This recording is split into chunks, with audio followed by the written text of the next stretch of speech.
All righty, you guys. I am super excited to have my dear friend Marta on for another week of my Makeover Monday interviews. And we're starting just a couple minutes late because I had some IT technical issues.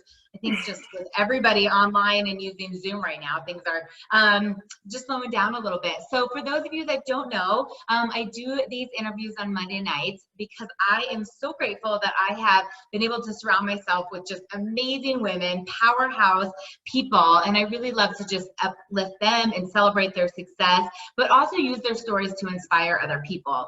I've been self-employed for over 15 years, and I love the entrepreneur lifestyle. And I think so often we think like, what do I really want to be doing? And am I passionate? And am I, having purpose behind this? And do I love what I do every day? Or if you don't say that, like, how do I do that? And sometimes just borrowing other people's experiences and stories is what we need to just kind of get ourselves in the right direction. So that being said, Marta, I would love for you to just open up tonight's interview with sharing your story. Like, how is it that you became such a top empowerment coach and speaker? What did you go through? What was your journey? I remember when we first sat down at coffee and my jaw just kept dropping and dropping as you told your story. So let's hear it. Tell everybody what people need to know about you that I already know. Yes, of course. Thank you so much for such an amazing introduction. I love that. And thank you for having me too. So I feel like my story of empowerment began from a young age. I've always been very, very interested in encouragement and teaching. I started teaching English when I was 14. I'm originally from Brazil, and it was just a passion for languages, for culture. I really have come to realize now as an adult that I've always been very passionate about human beings and understanding why we do what we do. And always very passionate about the American culture too. So that's how it kind of started with me just wanting to teach. And my mom is a pastor. So I grew up in a very, very Christian home.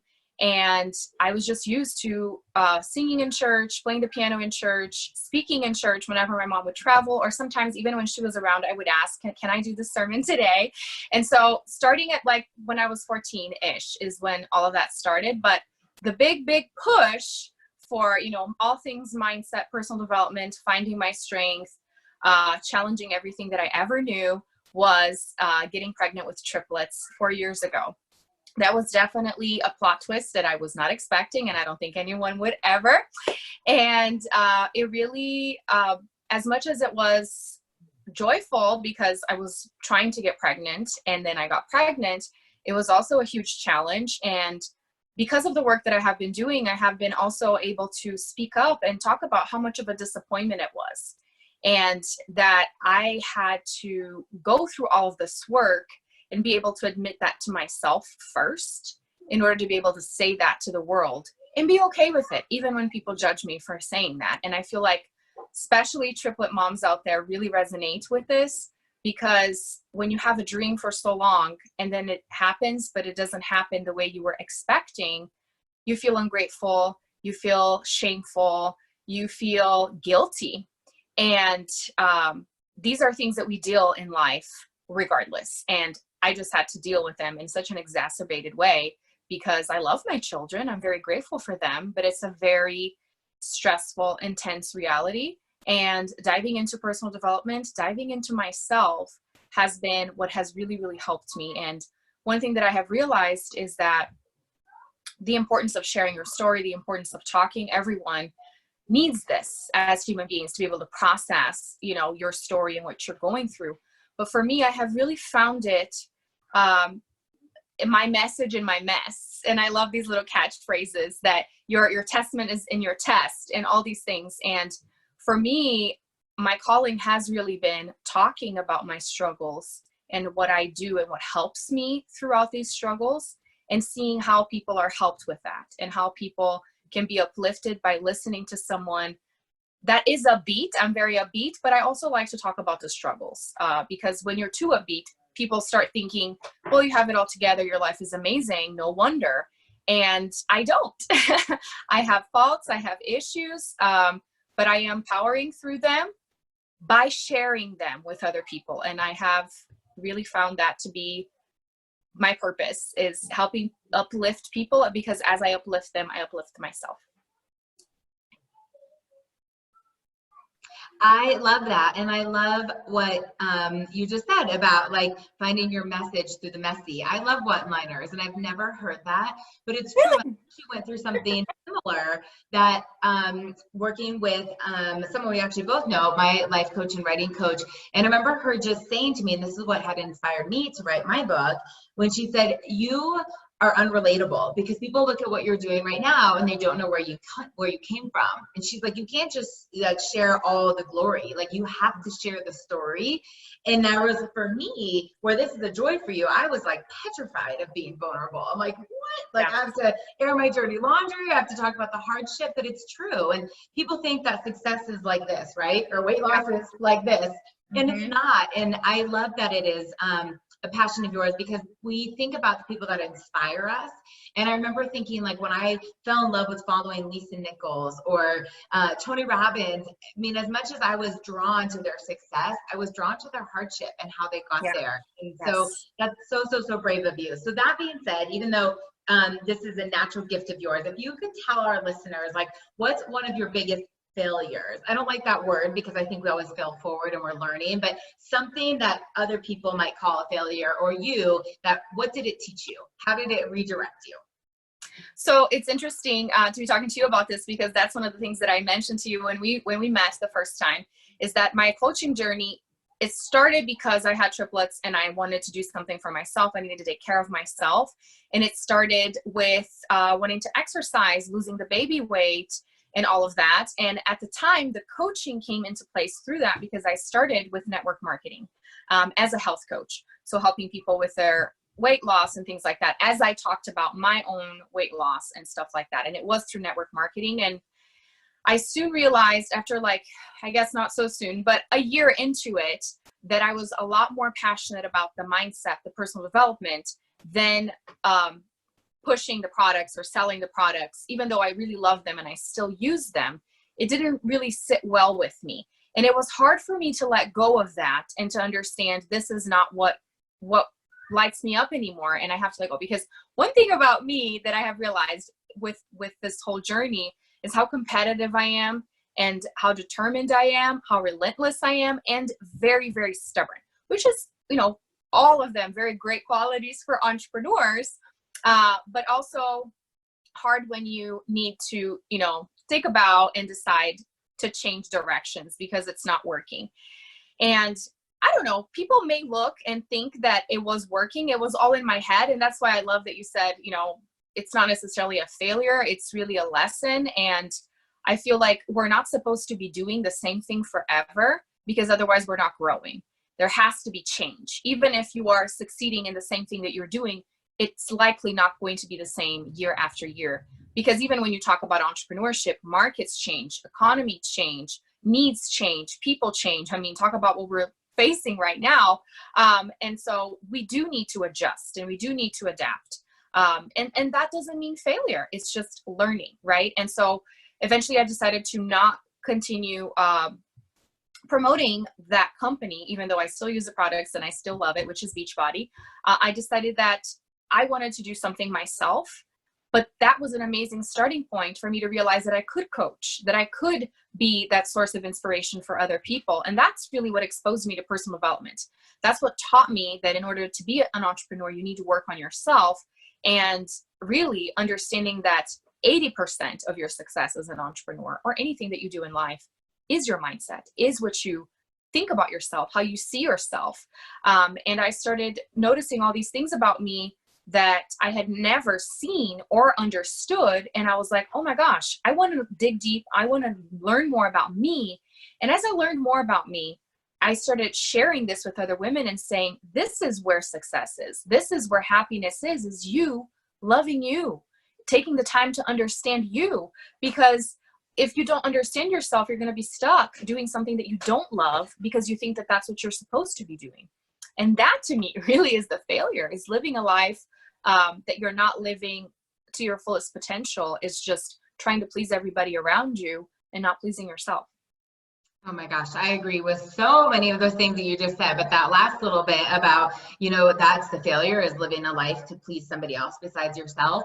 The other is, I relate to some of those traits of, being really competitive or really driven, that sometimes we think we're failing just because we have an awakening, and they're not really the same thing. And so I can relate. I went to school for so many years. I think you know this, but I have 2 bachelors and 2 masters. And I thought that for me, reaching the pinnacle was having this private practice as a clinical nutritionist, you know, and taking these boards and getting certified and all of these things to work in functional medicine. And I kind of hit like my dead end because all of a sudden I realized 2 things. One, that I would be exchanging time for money, right? Or that I had a limited amount of people to help, that I was like, this is not my journey. And ironically, that's what drew me into network marketing, and to say, how can I help more people, or how can I have residual income?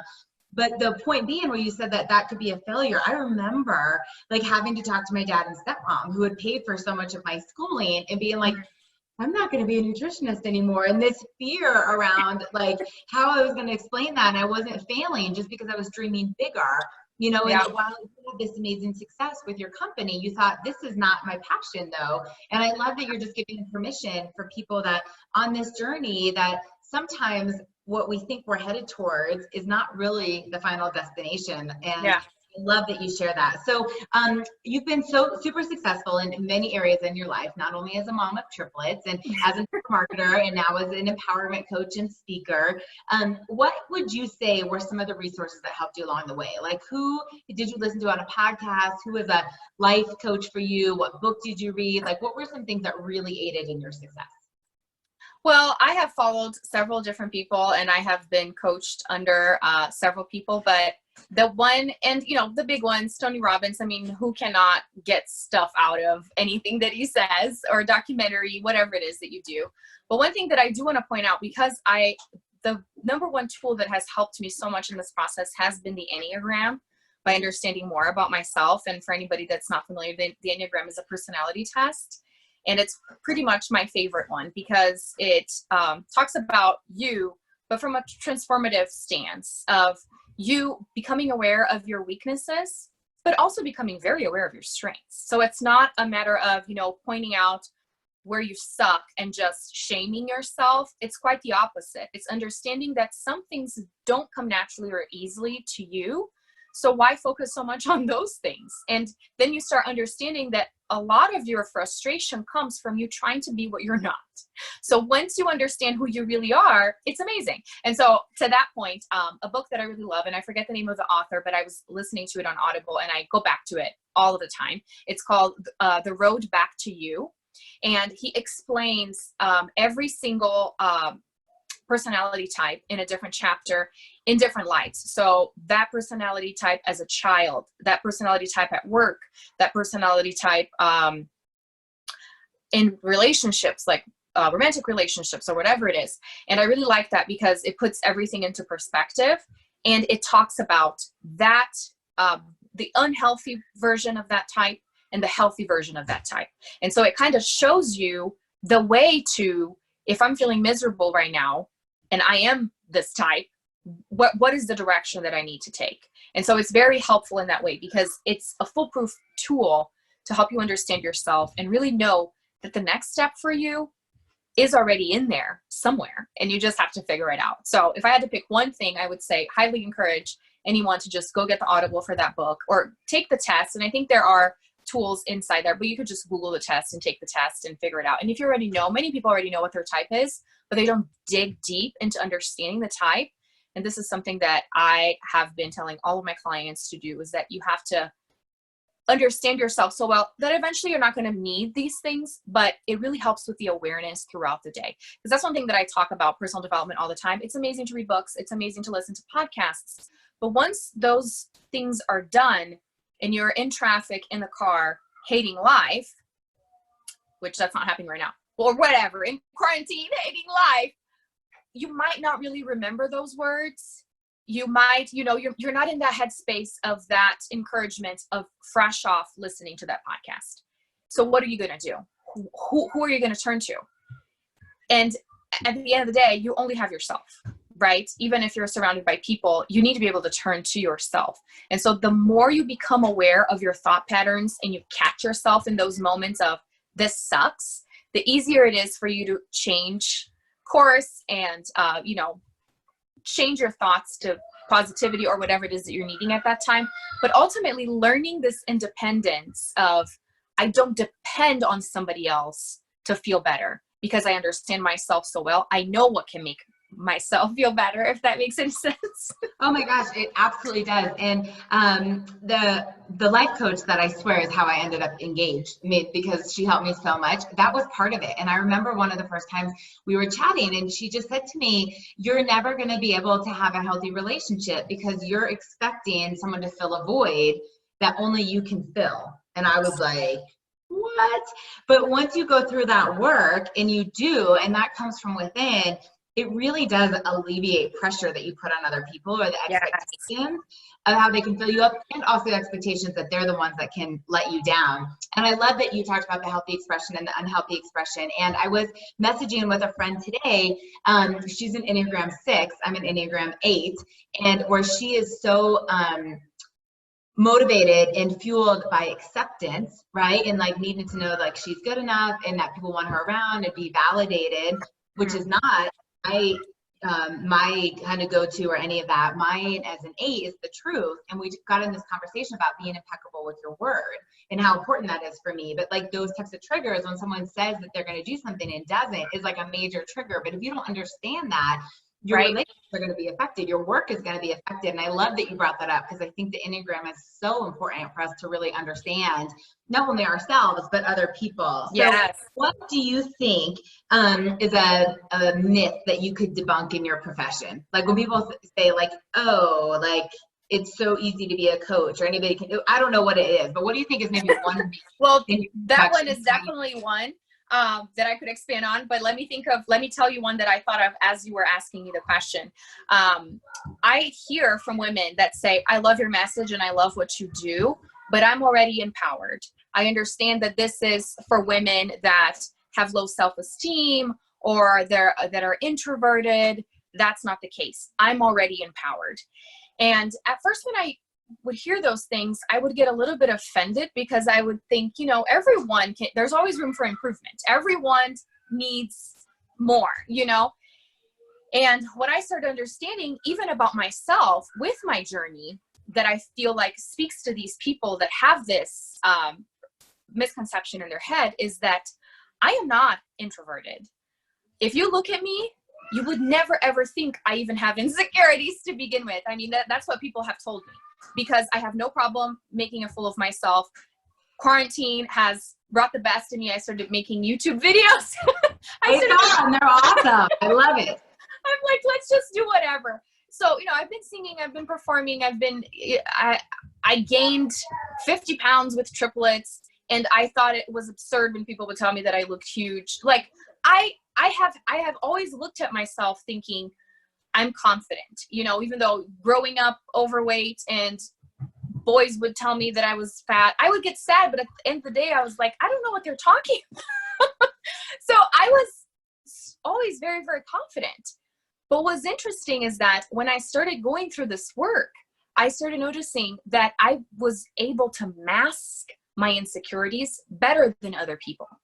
So when you say that you have everything figured out and that you don't really need this help, is that you have not dug deep enough to find those things. Everybody has insecurities. Everybody wants to be accepted and loved.